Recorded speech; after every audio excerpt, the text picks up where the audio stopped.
स्त्री और पुरुष में तो कोई भेद नहीं है। वो भेद तो हमारी समाज ने, हमारी सोसाइटी ने बना दिया। स्त्री को थोड़ा सा नीचे समझा गया और पुरुष को थोड़ा श्रेष्ठ समझा गया। हमारी जो धर्म है, हिंदू धर्म, जितनी प्रशंसा की जाए, देखिए कितने ही पुराण ऐसे मिलेंगे जहाँ ये कहा जाता है कि भगवान शिव भी शक्ति की आराधना करते। भगवान शंकराचार्य महाराज लिखते हैं कि शक्ति को हटा दो तो शिव शव बन जाता है। अर्जुन की एक प्रतिज्ञा थी कि कोई मुझे कायर बोल देगा तो मैं सूर्यास्त से पहले उसको मार दूंगा। अर्जुन नहीं रहेगा, युधिष्ठिर नहीं रहेंगे तो नेतृत्व कौन करेगा? और ये भी निश्चित है कि युधिष्ठिर को मारने के बाद अर्जुन जो है जीवित नहीं रहेंगे। बड़े भाई का वो तो आत्महत्या करेगा। जैसे तीर की प्रत्यंचा अर्जुन ने खींची भाई को मारने के लिए, तब भगवान ने कहा ठहरो अर्जुन। संडे हो या मंडे, देखते रहो सक्सेस फंडे।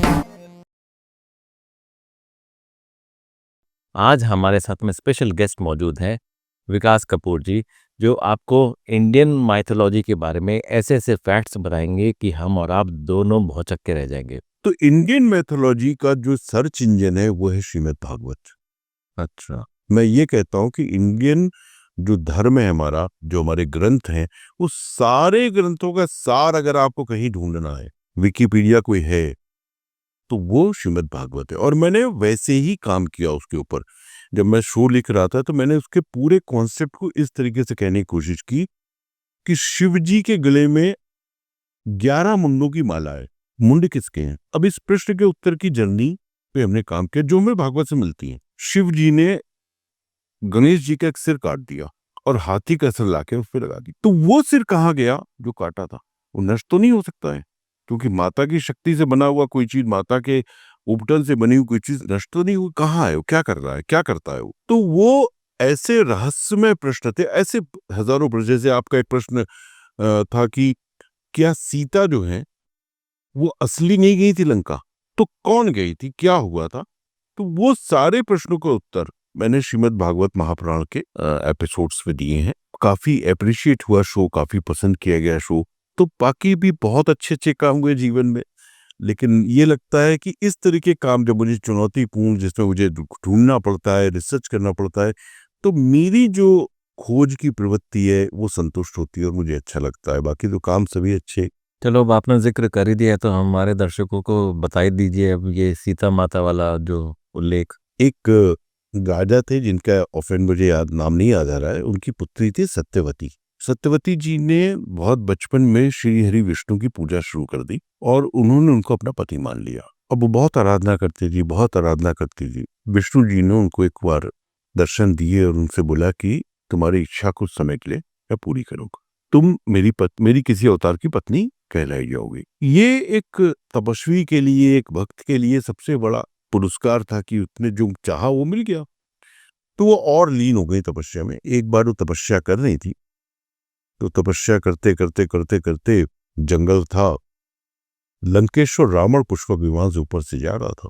उसके कानों में विष्णु आराधना का मंत्र। विष्णु आराधना से थोड़ा सा चिढ़ता था रावण, शिव आराधना को पसंद करता था, विष्णु आराधना को पसंद नहीं करता था। तो उसने पुष्पक को नीचे उतारा और सामने देखा तो एक अनन्य सुंदरी स्त्री को देखकर रावण मूल रूप से स्त्रियों का रसिया था, बहुत सारी ऐसी कहानियां उसके जीवन में आई। तो उसने उस सत्यवती को भी ये प्रस्ताव दिया कि भाई मुझसे विवाह कर लो, मेरे से चलो लंका। तो उसने कहा नहीं। उसने जो भी इसको रावण को डांटा और रावण को काफी बुरी तरह उसने धिक्कारा, और धिक्कारने के बाद भी रावण तो रावण था। रावण किससे डरने वाला? रावण तो यमराज डरता था। शनि को जिसने पैर में डाला हुआ है वो किससे डरेगा? उसने सत्यवती के ऊपर बढ़ना शुरू किया और सत्यवती के ऊपर उसके हाथ की छाया पड़ गई। देखिए, एक स्त्री को वो छू नहीं पाया, वो सिर्फ हाथ की छाया आई रावण के। उससे सत्यवती का जो क्रोध जागा वो अग्नि रूप में विलीन हो गई। उसने कहा कि मैं तेरी मृत्यु का कारण बनूंगी रावण। कह के वो अग्नि बन गई। अब वो अग्नि बन गई और भूमि में समा गई। जब सीता का हरण होने वाला था, सीता जी तो जैसे एक गृहिणी होती है, आदर्श गृहिणी, वो अपना भेंट का, दान का सामान लेकर रावण को निकलने वाली थी, तब तक नारद उनके पास आए। उन्होंने नारद, माता ये लीला है। तो सीता जी ने मना कर दिया। सीता जी ने कहा मैं किसी लीला के, मेरे प्रभु राम जो है वो मर्यादा के पुरुष हैं और वो मर्यादा में लीला नहीं आती है। नारद जी भी असमंजस में पड़ गए, सीता जी को कौन समझाए, वही शाप दे देंगे, अभी तो नारद खत्म। तो उनका माँ, ये विधि का विधान है, श्री हरि विष्णु जी का वरदान है सत्यवती को। अगर आप इस वरदान को नहीं मानेंगे तो उनका वरदान झूठा हो जाएगा। तब सीता जी ने कहा करना क्या है? बोले आप अग्नि में समाइए और ये अग्नि से निकलेगी। तो सीता जी ने अपने इंद्रियों को संकोचित कर दी, अग्नि में प्रवेश कराया। अग्नि से वो सत्यवती सीता बन के निकली और उसने जाकर रावण को भेंट दी। रावण के संग रही वो 3 महीने 4 महीने 6 महीने 1 साल, जो भी जो पीरियड वहां पे लंका में बिताया उन्हें 1 साल लगभग, वो लंका में रही। और जब अग्नि परीक्षा हुई, लोग बहुत क्लेम करते हैं कि अग्नि परीक्षा ले ली राम ने अग्नि परीक्षा नहीं ली, राम को सीता वापस चाहिए थी। तो वो अग्नि परीक्षा में जब सीता अग्नि में गई तो वो ओरिजिनल सीता बाहर आई और सत्यवती अग्नि में समा गई। यही ऐसा ही कुछ हमने बचपन में सुना था, बट वो क्लियर नहीं था, आज वो क्लियर हो गया। अच्छा, एक किस्सा और था कि जहाँ पे हमने सुना था कि अर्जुन युधिष्ठिर का वध करने वाले थे। अर्जुन अपने भाई का वध, सगे भाई का वध करने वाले थे।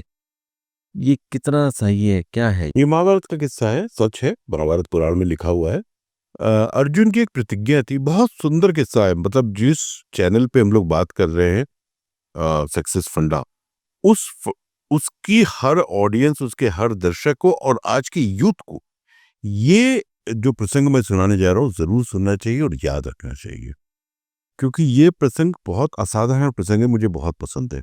अर्जुन की प्रतिज्ञा थी कि कोई मुझे कायर बोल देगा तो मैं सूर्यास्त से पहले उसको मार दूंगा। उस जमाने में प्रतिज्ञा ऐसी ली जाती थी, भीष्म ने प्रतिज्ञा कर ली मैं विवाह नहीं करूंगा, तो नहीं किया। तो अर्जुन ने भी प्रतिज्ञा कर ली और संयोग ऐसा बना कि जब इंद्रप्रस्थ के राजा बने महाराज युधिष्ठिर, तो इंद्रप्रस्थ की सुरक्षा का जो दायित्व था वो अर्जुन महाराज को सौंपा गया। अब अर्जुन महाराज को किसी कार्यवश कहीं जाना पड़ गया, शायद स्वर्ग गए थे उस दिनों, उन सब पीरियड में स्वर्ग जाते हैं इंद्र के, और अकेले व्यक्ति हैं। देखिए पूरे ब्रह्मांड में इंद्र का आसन जो है वो यज्ञों से प्राप्त किया जाता है, तो कोई पदवी ऐसी नहीं, हम भी ले सकते हैं, आप भी ले सकते हैं, लेकिन आज तक आधा इंद्र का आसन पे कोई पृथ्वी का पुरुष बैठा ऐसी कोई कथा नहीं है। अकेले इंद्र महाराज, अर्जुन महाराज ऐसे हैं, जब स्वर्ग पहुंचे तो आधे आसन पे इंद्र बैठे और आधे आसन पे, क्योंकि वो स्वयं नर और नारायण नर हैं वो, तो वो स्वर्ग गए हुए थे। और इधर कुछ चोरों ने इंद्रप्रस्थ की गौएं, ब्राह्मणों की गाय, लोगों की गाय, पब्लिक की गाय और धन चुरा लिया, काफी परेशान किया। सब सुबह कंप्लेंट लेके आ गए तो युधिष्ठिर महाराज के दरबार में शिकायत, अभियोग लगा कि महाराज ये तो ये हो गया। आप कहते हो अर्जुन कहाँ कोई सुरक्षा है। युधिष्ठिर ने बुलाया अर्जुन को, बोला भाई आप कायर हो क्या, आप सो रहे थे क्या? उनको नहीं मालूम है कि वो स्वर्ग गए थे, कहाँ गए थे, उनसे क्या मतलब। लेकिन उन्होंने कहा की जिम्मेदारी है, अगर दायित्व तो पूरा रखे तो आदमी कायर ऐसे क्या फायदा तुम्हारे गांडी पर रखने का। युधिष्ठिर ने तो डांट दिया बड़े भाई को, लेकिन शपथ आड़े आ गई। अब शपथ आड़े आ गई तो उन्होंने कहा कि भाई अब तो मार दूंगा शाम इस पर। हड़कम बच गया, महाभारत युद्ध सिर पे है, अर्जुन नहीं रहेगा, युधिष्ठिर नहीं रहेंगे तो नेतृत्व कौन करेगा। और ये भी निश्चित है कि युधिष्ठिर को मारने के बाद अर्जुन जो है जीवित नहीं रहेंगे, बड़े भाई का वो तो आत्महत्या करेगा। तो सारे परिवार ने बहुत प्रयास किया समझाने का, लेकिन प्रतिज्ञा तो प्रतिज्ञा थी। उस जमाने में प्रतिज्ञा बदलने का कोई प्रश्न नहीं था, क्योंकि प्रतिज्ञा बदलने वाला तो बहुत निकृष्ट कहलाता था। तो पांचाली, एक द्रौपदी का आसरा था भगवान श्री कृष्ण, उसने अपना संदेश भेजा। भगवान ने जब सुना कि युधिष्ठिर ने यह प्रतिज्ञा की और युधिष्ठिर आज शाम को मरने वाले, अर्जुन के हाथों गांडीव चलने वाला है, और उसके बाद अर्जुन जीवित रहे, तुरंत रथ दौड़ा दिया। आए इंद्र बस बोले वो क्या मैटर है। द्रौपदी ने पैर पकड़ लिए, बोले सखी मानते हो तो उधार करो। माता आ गई, कुंती आ गई, जिद तो देखे आए, प्रश्न तुम ही बता सकते हो। अब भगवान तो लीलाधर है, भगवान ने कहा कि ये तो बिल्कुल ठीक कर रहा है, उसको यही करना चाहिए, मैं नहीं बचाने आया हूँ। मैं वचन के बीच में आऊंगा तो मेरी प्रतिष्ठा खत्म हो जाएगी, मैं नहीं आऊंगा वचन, वो ठीक कर करने दो। अब ये लोग और डर गए। अब शाम को एक सूर्यास्त में कुछ समय बाकी है और युधिष्ठिर सामने खड़े हैं और कृष्ण और अर्जुन खड़े हुए हैं। उनका अर्जुन चलाओ तीर, गांडीव को जरा ऊंचा करो और ऊंचा तीर चला के मारो। ये लोग कहते हैं इनको बचाने के बुलाया थे, मरवाने के लिए बुलवाया थे, तो मरवा ही देंगे। जैसे तीर की प्रत्यंचा अर्जुन ने खींची भाई को मारने के लिए, तब भगवान ने कहा ठहरो अर्जुन, एक उपाय है, तुम बिना मारे भी अपने भाई को मार सकते हो। बोले ऐसा कौन सा उपाय है? तो अर्जुन ने रोक दिया, बोले क्या ऐसा उपाय है? बोले तुम क्या कहते हो इनको? बोले मैं तो भ्राता श्री कहता हूँ। बोले यार नाम लेके पुकार लो। छोटा भाई बड़े भाई का नाम लेकर पुकारे, ये उसकी मृत्यु के समान है। देखिए, हम लोग अपने बड़े भाइयों का अपमान करते हैं, गालियां बक देते हैं, नाम लेकर पुकारते हैं। शास्त्र क्या कहता है? शास्त्र कहता है बड़े भाई को सिर्फ नाम लेकर पुकार लो तो उसकी मृत्यु है। तो अर्जुन ने कहा ठीक है, मारने से अच्छा है कि मैं यही अपराध कर लूं। तो उन्होंने एक बार कहा युधिष्ठिर, और धनुष नीचे हो गया, युधिष्ठिर के प्राण बच गए। भगवान मुस्कुरा रहे हैं। द्रौपदी समझ गई कि लीला, तल ने लीला अपनी दिखा दी। अब समस्या एक और थी, भाई का नाम ले लिया, ये तो जघन्य अपराध हो गया। जिसको भ्राताश्री का, जिसके चरण छूकर सुबह उठते हैं, उसका नाम ले लिया, तो अब तो मैं आत्महत्या करूंगा। तो फिर कृष्ण, द्रौपदी बोली क्या कह रहा है? चंदन की चिता सजाओ, तुमने अपराध किया, अपने आप उसका भल भोगो। तो चिता सज गई, चंदन की बढ़िया, चार तरफ से लकड़ हो गए, मशाल वशाल लेके बढ़ने लगे चिता की तरफ। तो भाई अर्जुन, ये क्या कर रहे हो? तुम वीर हो, महावीर हो, गांडीव लेके चिता पे चलो। तो गांडीव भी ले लिया, तरकश भी डाल लिया और चढ़ गए चिता पे। उनका आग लगा, बोले ठहरो ठहरो, आत्महत्या का भी एक उपाय है मेरे पास। बोले वो क्या उपाय है? बोले आत्म प्रशंसा करो, अपने मुंह से अपनी तारीफ, मतलब आत्महत्या। बहुत सारे लोग मुग्ध होते हैं, आंख मुग्ध कि मैं ही हूं, मैं ही हूं, मैं। वो कहते हैं कि आत्महत्या है वो अगर अपने मुंह से आप अपनी तारीफ कर रहे हो, वो अहंकार आ जाता है। अहंकार आता है। तो अर्जुन ने चिता पे खड़े होकर कहा कि मैं गांडीवधारी अर्जुन कुंती पुत्र, मुझसे संसार में सर्वश्रेष्ठ कोई योद्धा नहीं, ये वो नहीं, वो नहीं, और वो आत्महत्या हुई। तो इस तरीके से ये कथा हमको महाभारत में मिलती है, जो सिखाती है हमें कि ना तो कभी अपनी तारीफ करो और ना अभी कभी अपने बड़ों का नाम लेकर, अपमान करना तो बहुत दूर के, नाम लेकर भी मत मरो। ये एक और टेक अवे है कि अगर हमें लाइफ में आगे बढ़ना है तो हमें अपने बड़ों का सम्मान करना बहुत ज़रूरी है, अपने भाइयों का सम्मान करना बहुत ज़रूरी है, अपने अपनों का सम्मान करना, रिस्पेक्ट करना, चाहे वो भाई हो, बहन हो, कोई लेडीज़ हो। खास करके लेडीज़ आज के ज़माने में मैं ये मानता हूँ कि लेडीज़ का तो खास करके सम्मान करना चाहिए। सभी का सम्मान करना चाहिए। लेडी, स्त्री और पुरुष में तो कोई भेद नहीं है, और वो भेद तो हमारी समाज ने, हमारी सोसाइटी ने बना दिया कि स्त्री को थोड़ा सा नीचे समझा गया और पुरुष को थोड़ा श्रेष्ठ समझा गया। ये हमारी जो धर्म है, हिंदू धर्म, इसकी जितनी प्रशंसा की जाए, देखिए कितने ही पुराण ऐसे मिलेंगे जहां ये कहा जाता है कि भगवान शिव भी शक्ति की आराधना करते हैं। और शंकराचार्य, भगवान शंकराचार्य महाराज लिखते हैं कि शक्ति को हटा दो तो शिव शब बन जाता है। इससे बड़ी आदर, इससे बड़ा आदर, इससे बड़ा सम्मान एक नारी को नहीं मिल सकता कि शिव, अगर ई की मात्रा शक्ति हटा दो तो शव है। नहीं, और वैसे भी मैंने ये भी नोटिस किया है कि अपने हिंदू धर्म में ही बाकी सारे नाम में पहले लेडीज का नाम आता है, सीताराम, राधे कृष्ण। रवि भाई, मुझे लगता है कि हम लोग का टाइम बहुत हो गया, लेकिन एक वाकया आपको सुनाना चाहता हूँ। एनडीटीवी पे एक शो आता था मेरा, रामायण, और बहुत अच्छी रेटिंग कर रहा था, बहुत अच्छा चल रहा था शो। जब अच्छा चलता है तो चैनल को भी बंद नहीं करना चाहता है, चैनल चाहता है कि शो चलता रहे, क्योंकि ऑडियंस देख रही है, ऑडियंस की इच्छा है।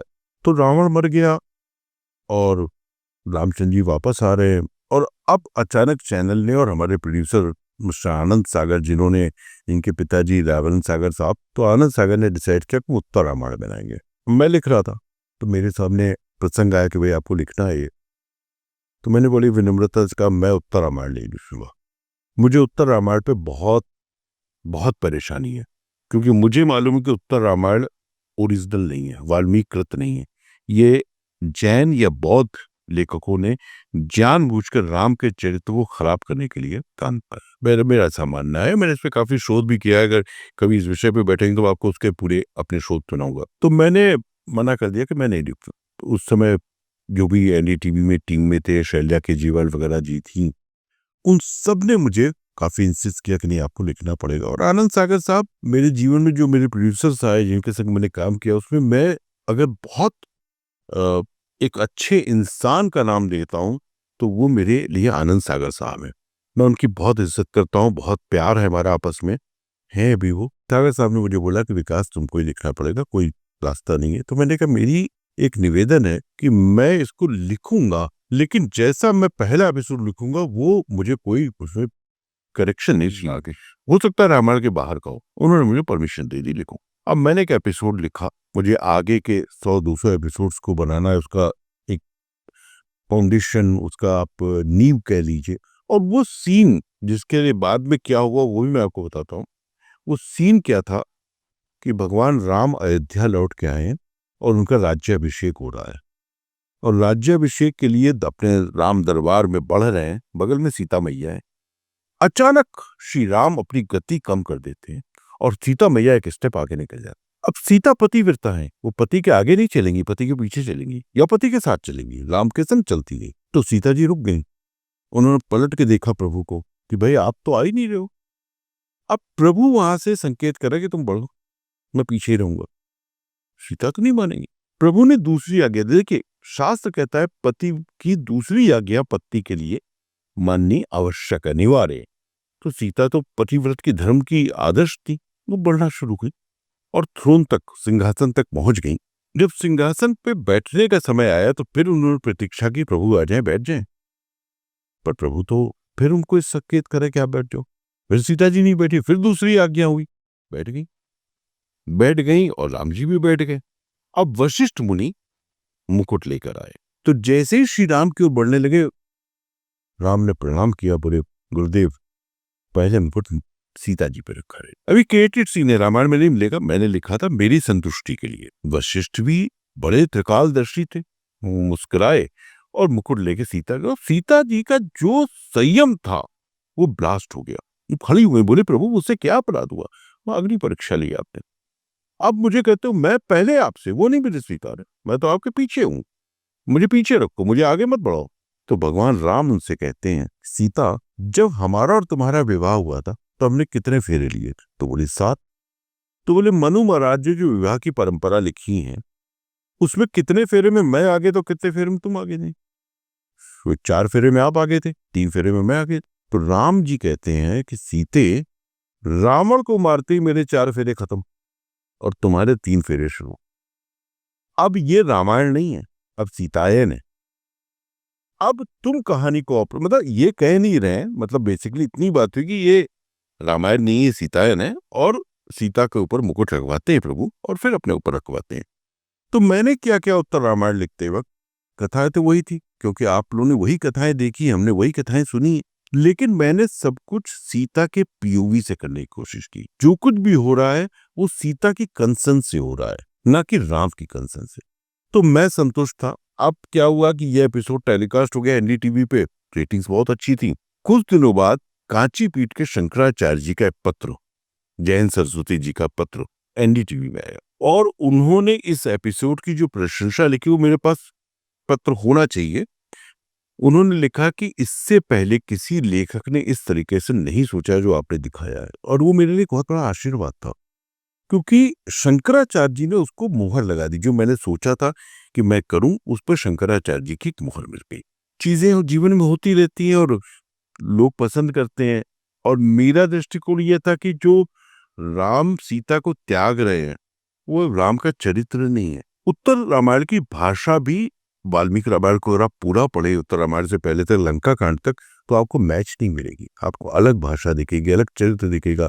रामायण और महाभारत के जमाने में भी लोगों में सफलता पाने की होड़ लगी हुई थी उस टाइम पे भी, और आज भी है। तो आप अगर उस टाइम का जमाना और आज का जमाना कंपेयर करें तो क्या एक सिमिलैरिटी और क्या एक बेसिक डिफरेंस आपको नजर आता है? मैं इसको अगेन कुंडलनी के माध्यम से कहने की कोशिश करता हूँ। जब हमारा जन्म होता है तो हम अपनी बीती किसी स्मृति को लेकर आते हैं, लेकिन याद नहीं कर पा। हम पिछले जन्म में क्या थे, उसके पिछले जन्म में क्या थे, क्या हम ही फला थे, क्या हम ही फला थे, ये हमको कुछ मालूम नहीं है। तो हम एक अबोध अनजान आत्मा बच्चे के रूप में जन्म लेते हैं। जब हम जन्म लेते हैं तो हमारे अंदर उत्कंठाएं आती हैं। जैसे मैंने आपको भूपदेव की कहानी सुनाई कि पत्थर पे निशान देखे उसने, और उसने वहां सफलता का क्रम लिखा, सफलता का एक इतिहास लिखा। जब आत्मा विकसित होती है, जब आत्मा बड़ी होती है, तो उसको सफलता चाहिए, उसको कुछ ऐसा चाहिए जो संसार उसको याद करे। दोनों तरीके से, अगर राक्षसों को देखिए, असुरों को देखिए, देवताओं को देखिए। हमने अभी अपनी बातचीत के बीच में कहा कि इंद्र का आसन जो है वो 100 अश्वमेध यज्ञ या ऐसे यज्ञ करने से प्राप्त होता है, तो वो भी सफलता की यात्रा है ना, इंद्र बनने की यात्रा है। आज इंद्र को आप कह लिए एमबीबीएस बनने की यात्रा है, आज आप कह लीजिए कि इंजीनियर बनने की यात्रा, आज कह लीजिए आप सीए बनने की यात्रा, या जो भी आपकी आईएएस पीसीएस जो भी आपकी ड्यूटीज हैं, बड़े सम्मानित पद है, वो पाने के लिए आपको वो सफलता, वो यज्ञ, वो अनुष्ठान, वो तपस्या करनी पड़ती है। कितने राक्षसों, रावण का उल्लेख कर लिए, रावण ने जो तपस्याएं की, सर काट के अपना चढ़ा देता था, 10 बार सर उसने चढ़ा दिया, तब जाकर उसको सफलता मिलेगी। तो भाई ये तेरे पास ये शक्ति वो शक्ति क्यों भी, वॉटएवर आप सब जानते हैं। तो मेरा कहने का मतलब है कि कठिन परीक्षाएं लगभग विश्व के हर व्यक्ति ने जो सफल हुआ उसने दी, कठिन कठोर संघर्ष हर व्यक्ति ने के जो सफलता के शिखर तक पहुंचा। और किसी का जीवन, मैं कहता हूं चाहे साधारण से व्यक्ति का भी जीवन हो, वो कभी सरल नहीं हो सकता है। अगर वो सरल होगा कि राजा का पुत्र है, वो राज गंवा देगा, वो राज संभाल नहीं पाएगा। राज्य को संभालना है, सफलता को संभालना है, तो आपके अंदर वो प्रतिभा होनी चाहिए, नहीं आप नहीं संभाल पाएंगे। देखिए भगवान, हम लोग भोग लगाते हैं, भगवान के सामने फल रखते हैं, मिठाई रखते हैं, खा लीजिए। भगवान नहीं खाते कुछ। भगवान क्या खाते हैं, कभी सोचा आपने इस बात को? भगवान खाते क्या है? भगवान अहंकार खाते हैं। भगवान अहंकार को पचाते हैं, और जहां अहंकारी पैदा होता है भगवान उसका गला दबा देते हैं। भगवान ये मीठा मिष्ठान में कोई उनका इंटरेस्ट नहीं है, उनका इंटरेस्ट है कहाँ अहंकारी लाओ पटाखा खाओ। तो सफलता जब मिल जाए तो उस पर अभिमान मत करो। जिस दिन सफलता आपको मिले, विनम्रता स्वीकार करो कि परमात्मा की कृपा से मिल गई। मेरा तो कुछ था ही नहीं, मेरा कोई पुरुषार्थ नहीं था। आपने कुंडलिनी पे भी किताब लिखी, कुछ उसके बारे में भी बताएंगे कि कुंडलिनी क्या है, किस तरह से? कुंडली बेसिकली, मूल रूप से आप सब जानते होंगे, हमारे शरीर के भीतर 7 चक्र हैं, मूलाधार से लेकर सहस्त्रार तक। अब इसके बीच में मूलाधार जो चक्र है, उस चक्र में एक सुप्त अवस्था में 3.5 कुंडली मार के हमारी एक कुंडलनी शक्ति पड़ी रहती है, जो हर मनुष्य के भीतर है, चाहे वो स्त्री हो चाहे पुरुष, सबके भीतर वो कुंडली शक्ति है जो 3.5 कुंडली मार के बैठी हुई है, इसलिए उसको कुंडलनी बोलते हैं। और वो जागृत कैसे की जाती है, उसकी एक प्रक्रिया, एक अभ्यास है, एक साधना है, और वो कैसे कैसे उठ के काम करती है, ये बेसिकली कुंडलनी है, जिसके ऊपर मेरी ये 2 पुस्तकें प्रकाशित हैं, शिवयोग कुंडली जागरण भाग 1 भाग 2। और इसमें पूरा विस्तार से कैसे आप भी अपनी कुंडली को जगा सकते हैं, कैसे कुंडली पे काम कर सकते हैं। और कुंडली करती क्या है? कुंडली कोई आपको राजा नहीं बनाती है, कुंडली कोई आपको कुबेर नहीं बनाती है, कुंडली कोई आपको नरेंद्र मोदी नहीं बनाती है। कुंडली आपके जीवन के बहुत सारी धुरियों को, दिशाओं को बदल डालती है। कुंडली आपके भीतर से आपके अहंकार का नाश कर देती है। कुंडली आपके भीतर से आपके लोभ का नाश कर देती है। और बहुत सारे ऐसे विषय जो आप जिसको बुराई कह सकते हैं, जो निंदा कह सकते हैं, जो जैसे माया मोह काम क्रोध लोभ, जितने भी विषय, उन सबका नाश करने के बाद ही कुंडली जागना शुरू होती है, उठना शुरू होती है। कुंडली उठती है। बहुत सारे लोग ऐसे साधक आपके जीवन में आए होंगे जिनकी मूलाधार से उठ के स्वादिष्ठान तक भी आ गई होगी, हो सकता है उसके नीचे तक आई हो। लेकिन कुंडली जैसे ही आप उस साधना से विपरीत जाते हैं, आप अहंकार की दिशा में जाते हैं, वो फौरन स्खलित होकर मूलाधार में जाके बैठ जाती है। रावण के लिए कहा जाता है कि रावण की कुंडली के 5 चक्र जागृत थे। उसके नाना सुमाली ने उसको बोला कि रावण, ये कुंडली जागृत होगी, तू क्या करेगा? तो अगर राजा बनेगा तो सैकड़ों कुंडली जागृत करने वाले तेरी सेवा में लगे रहेंगे। और वो हुआ भी। इंद्र जैसे कितने ही लोग उसकी सेवा में लगे रहते थे। वो शक्ति थी, वो वरदान थे, वो वरदान से उसने पाए, उसने भी कठोर तपस्याएं की। तो जब आप अपने जीवन में सफलता पाने के लिए कठिन तपस्या करते हैं, कठिन परिश्रम करते हैं, कठिन स्टडी करते हैं, अपना फोकस 100% डालते हैं, तो आपको सक्सेस मिलेगी। लेकिन सक्सेस मिलने के बाद वो कुंडली का फंडा याद रखिए, कुंडली उठती साधना से है, लेकिन गिरती बिना किसी साधना के, ठक से नीचे। जैसे ही अहंकार करेंगे ठक से नीचे आए। और ये मैंने आपको बहुत क्लियर बोला कि भगवान जो है वो आपका दिया हुआ मिठाई और फल नहीं खाते हैं। आप मखाना और बादाम खिलाओ, नहीं खाएंगे। अहंकार मिलेगा, खट से खा लेंगे, पचा जाएगी। बहुत अच्छी बात बताई आपने। ये एक की टेक अवे भी है कि कुंडलिनी तो है ही, उसके अलावा भी आप इन जनरल भी लाइफ में अगर आप अहंकार करते हो, किसी भी चीज़ का घमंड अगर हम करते हैं, तो आई थिंक वो काउंटर प्रोडक्टिव हो जाता है हमारी हर एफर्ट्स में। जितना एफर्ट किया वो सारा खत्म हो जाता है। वो आपने इतने सारे भगवान के ऊपर शोज बनाए, कभी आपको ऐसा लगा है कि कोई एक ऐसी शक्ति अगर आपको मिल जाए भगवान की, जिससे आपको एक नियम बदल सको दुनिया का, या किसी इंसान को बदल सको, तो वो ऐसी शक्ति क्या होगी और वो नियम क्या होगा जो आप बदलना चाहें? मुझे तो दुनिया बहुत प्यारी लगती है, तो मैं तो कहता हूँ 100 जन्म मुझे मिले तो विकास कपूर इसी जन्म में इसी धर्म में मिले। मुझे तो कोई जन्म कोई नियम बदलना ही नहीं, सब नियम अच्छे हैं। लेकिन मुझे एक चीज का कष्ट बहुत होता है कि जो वेमनस हमारे समाज में है, जो हमारे जात पात के भाव हैं, मैं उससे हमेशा जूझता रहता हूँ। मुझे कष्ट होता है कि ये क्यों भाव हमारे भीतर बढ़ते हैं कि कोई आदमी नीचा है, कोई आदमी ऊंचा है, कोई श्रेष्ठ है, कोई निम्न है। वो मुझे अच्छे नहीं लगते हैं और मैं चाहता हूँ सब समान हूँ। और देखिए, एक बात ये निश्चित है कि जो हमारे पास है वो उनके पास भी है। तो फिर क्यों इन बातों को लेकर इतना ज्यादा हमारे देश में, हमारी संस्कृति, हमारे धर्म में ये फैलाई गई? मैं जानता हूं कि मैंने खुद भी लिखा है कि अंग्रेजों ने पहली बार भारत की जातियों का विभक्तीकरण किया था। 319 जातियां अंग्रेजों ने बांट दी थी। अगर उन्होंने खुराफात की, उस समय चलिए हम ताकतवर नहीं, हम गुलाम थे, अब तो नहीं है ना। अब तो उन कुरीतियों को छोड़ सकते हैं। और ये हिंदू धर्म है। मैं गर्व से कहता हूं कि इस धर्म ने कभी भी बुराइयों का साथ नहीं निभाया है। अगर वो बाल विवाह को छोड़ सकता है, वो विधवा के संग जो अत्याचार होता है उसको छोड़कर आगे बढ़ सकता है, तो इन कुरीतियों को भी छोड़ो भाई। इन कुरीतियों में क्यों? अरे 2 आंख तुम्हारी है, 2 आंख उनकी है। 2 हाथ तुम्हारे हैं, 2 हाथ उनके हैं। वही 10 उंगलियां हैं। फिर तुम में और उनमें अंतर क्या है? ये अंतर है कि सिर्फ वो किसी नीची जाति में पैदा होकर तुम ऊंची जात, तुम काहे की ऊंची जात हो? तब के भीतर वही परमात्मा है जो तुम्हारे भीतर है, वो उसके भीतर भी है। तो एक दूसरे का सम्मान। मैं अगर मेरे हाथ में लॉ, मेरे हाथ में कोई पावर ऐसी आ जाए, तो मैं यही कहूंगा, प्रभु सबको एक समान कर दो। ये भावना मन से निकाल दो, कोई कोई ऊंचा है, कोई नीचा है। मैं बहुत सारी पूजा पाठ करता हूँ।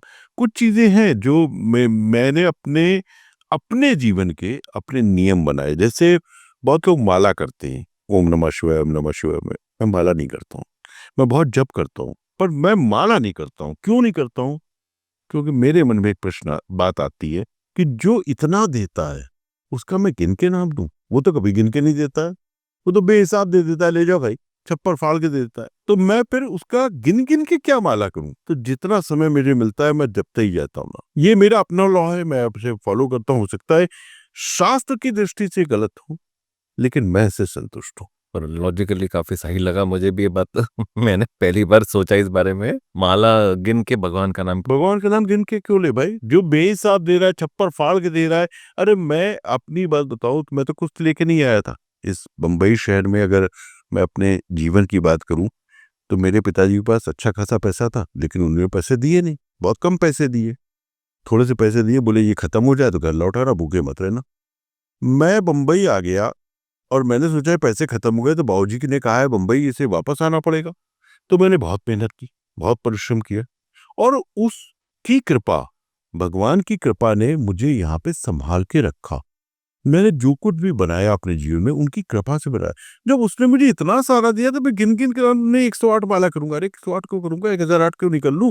तो चलो गिनना बंद करो। मैंने इसलिए गिनना बंद कर दिया।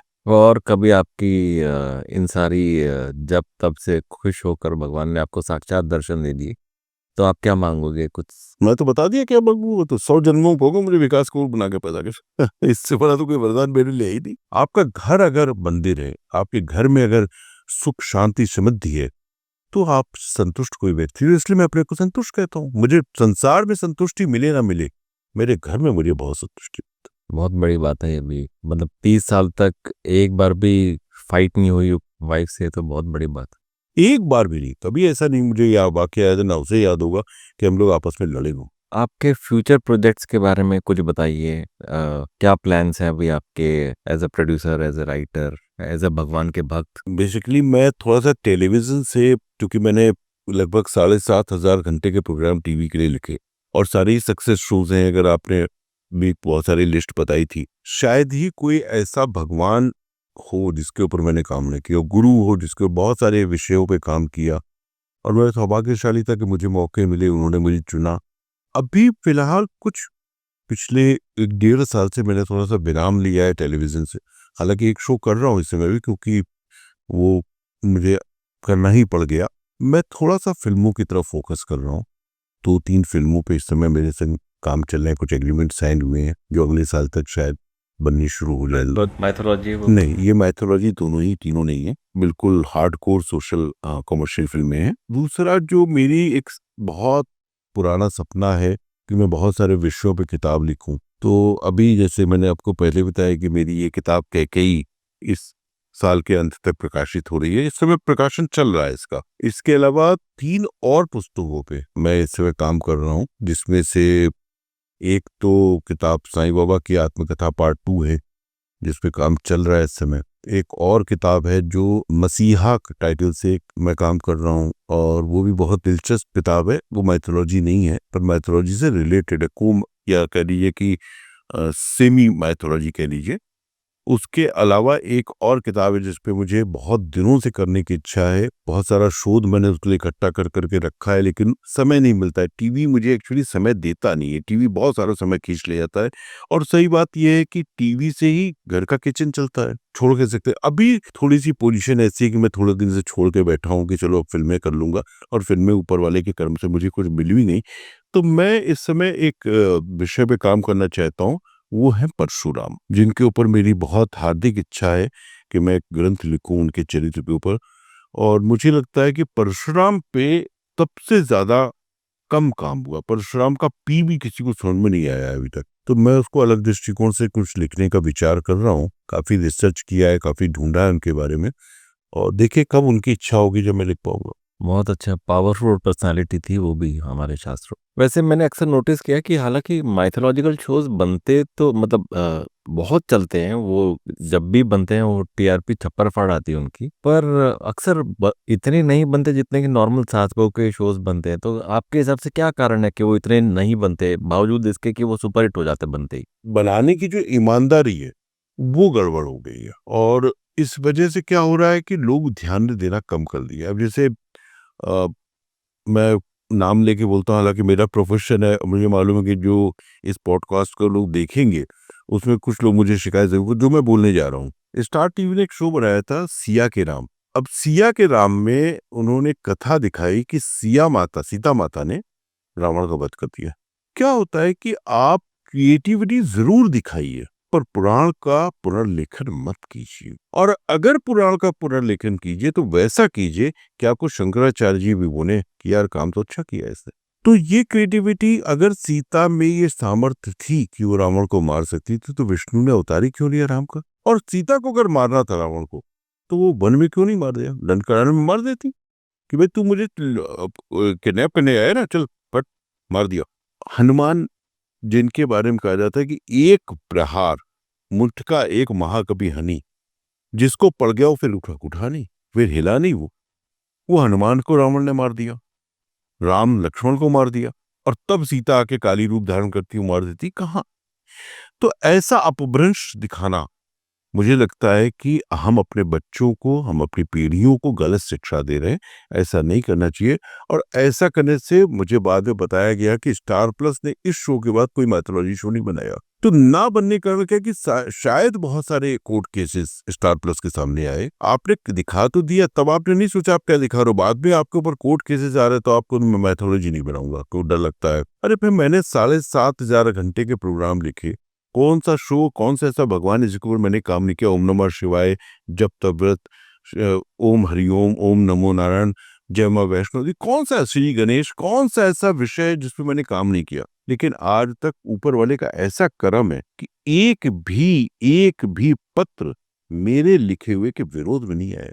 मेरे संग संग कितने शो, संजय खान साहब का जय हनुमान चल रहा था, 3 बार बंद हुआ क्योंकि उन्होंने तुलसीदास वाल्मीकि के विषय में कुछ गलत बोल दिया।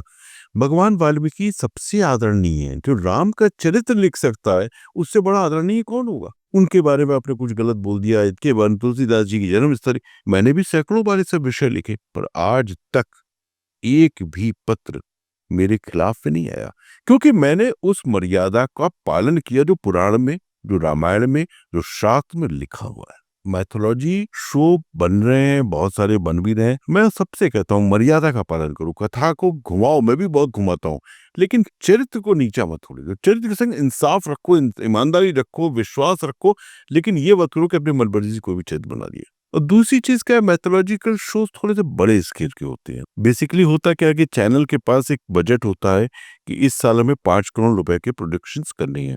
उसमें से एक शो अगर मैथोलॉजी बना लिया तो वो 1 करोड़ रुपए लेके चला था, लेकिन नंबर्स जो वापस आते हैं, अगर वो शो अच्छा नहीं बन रहा है तो नंबर्स लिमिटेड वापस आते हैं। तब चैनल को ये सोचना पड़ता है कि इतने कम नंबर्स आए हैं, हम पैसा इतना खर्चा कर रहे हैं, इसमें तो हम सोशल वाले 2 शो बना लेते। ये एक बहुत बड़ा रीजन होता है। जो हर चीज है, कमर्शियल से ही सारी दुनिया चलती है। मतलब मेरा कहना है कि लक्ष्मी के बिना संसार चलता नहीं। ये तो बिल्कुल पते की बात कही आपने। अंत में एक मूल सवाल जो कई लोगों के दिमाग में आता है, कल की अवतार जो कलयुग में होने वाला है, उसका आपने कुछ स्वरूप देख रखा है? किस तरह का स्वरूप होगा, क्या है? हमने उनके स्वरूप के बारे में तो भविष्य पुराण में और बहुत सारे पुराणों में उल्लेख है।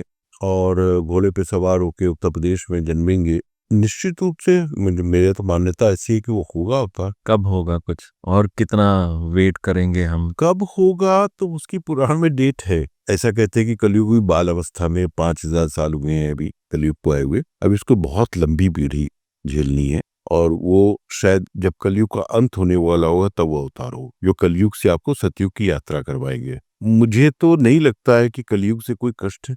मैं तो कलयुग में हूँ, कलयुग में बात कर रहा हूँ आपसे। 5000 साल हो चुके हैं उसकी आयु कलयुग की। सतयुग में जब हिरण्याकश्यप था, हिरण्याक्ष था, त्रेता में जब रावण था, उसके लिए वो भी कलयुग था। तो हर युग में कलयुग भी रहा है और सतयुग भी रहा है। देखिए, मेरी किताब है साई की आत्मकथा, उसमें मैंने इस पूरे घटनाक्रम को लिखा है कि सतयुग, त्रेता, द्वापर और कलयुग है क्या। एक बच्चा जन्म लेता है, बच्चा जब 12 वर्ष की अवस्था तक होता है तो वो उसका सतयुग होता है, क्योंकि वो सत्य होता है, उसके सिर्फ प्रेम होता है उसके भीतर इतनी सच्चाई होती है। बाल भगवान कह देते हो, उसके अंदर भगवान देवत्व के आप दर्शन करते हो। जब वो 12 से बढ़ के और 24 तक पहुंचता है तो वो त्रेता राम रूप होता है। श्री राम की तरह वो मर्यादाओं में काम करता है, पढ़ता है, कॉलेज जाता है, ये करता है, वो करता है, फिर करियर को विषय सोचता है और अंत में करियर के लिए निकल जाता है। 24 से लेके 40 तक का जो आपका जीवन है वो आपका द्वापर है, जहाँ पे आपको गर्लफ्रेंड भी मिलती है, जहाँ पे आपको अपॉर्चुनिटीज मिलती है, जहाँ पे आपको द्वारिका भी बनानी है, आपको पैसा भी कमाना है, वो सारा कुछ आपका द्वापर आ जाता है। और द्वापर के बाद 40 के बाद आदमी ढलना शुरू होता है। आपका वृद्धावस्था शुरू होती है, प्रौढ़ावस्था शुरू होती है, वृद्ध आपकी बीमारियां आनी शुरू होती है, बाल झड़ने शुरू होते, धीरे धीरे धीरे धीरे आप क्षय होते हो, खत्म होते हो, और वो आपका कलयुग है। तो ये आपका जीवन है। 4 जो युग है वो आपके जीवन में ही जुड़े हुए हैं। इससे ही जोड़ लीजिए, कलयुग आपके पास बुढ़ापा लेकर आ रहा है, आपकी बीमारियां लेकर आ रहा है, और फिर कलयुग आपको कहीं छीन लेगा, कहीं ले जाएगा, और देन एक फिर सतयुग आएगा। क्योंकि ये आत्मा तो अनवरत यात्रा कर रही है, एक साइकिल है आत्मा की, जो आज आई है कल फिर आएगी, कल फिर नया जन्म लेंगे, फिर नए लोग मिलेंगे, फिर नई जीवन होंगे। आपकी सभी बातों में आई एम श्योर मेरे साथ साथ हमारे व्यूअर्स को भी इंडियन माइथोलॉजी का एक नया रूप, एक नया डायमेंशन देखने को मिला होगा। आपकी बातों से एक बात और प्रूव हुई कि हमें लव, रिस्पेक्ट, केयर, निष्ठा, ईमानदारी अगर हम अपने जीवन में बढ़ते हैं, इन सब का टेक अवे हमारे इंडियन माइथोलॉजी से मिलता ही है कहीं ना कहीं। अगर हम हिंदू माइथोलॉजी या इंडियन माइथोलॉजी में से निकालें तो इन सब के टेक अवेज हमें मिलते ही हैं कि हम प्यार मोहब्बत से रहें, अगर रिस्पेक्ट रहे एक दूसरे के प्रति, तो हमें जीवन में और कुछ किसी ज्ञान की या किसी और चीज की जरूरत नहीं है। हम सीधा सफलता की ओर बढ़ते चले जाएंगे अगर हम अपने दिल में प्यार और आदर, एक दूसरे के प्रति आदर सम्मान रखें। तो थैंक यू वेरी मच विकास जी, आपने हम सारे व्यूअर्स को एक नए इंडियन मैथोलॉजी के नए रूप से आज हमें अवगत करवाया। Thank you very much. हमारे सभी व्यूअर्स का भी थैंक यू जिन्होंने पूरे पेशेंस के साथ इस पॉडकास्ट को यहाँ तक देखा। हम उनसे प्रॉमिस करते हैं कि विकास कपूर जैसे ही और हीरो और नगीनों को हम समाज में से ढूंढ कर उनके सामने लाते रहेंगे। तब तक के लिए आप हमारे पॉडकास्ट का साथ यूं ही बनाए रखिएगा। संडे हो या मंडे, रवि अग्रवाल के साथ देखना ना भूलिए। Success Monday. नमस्कार।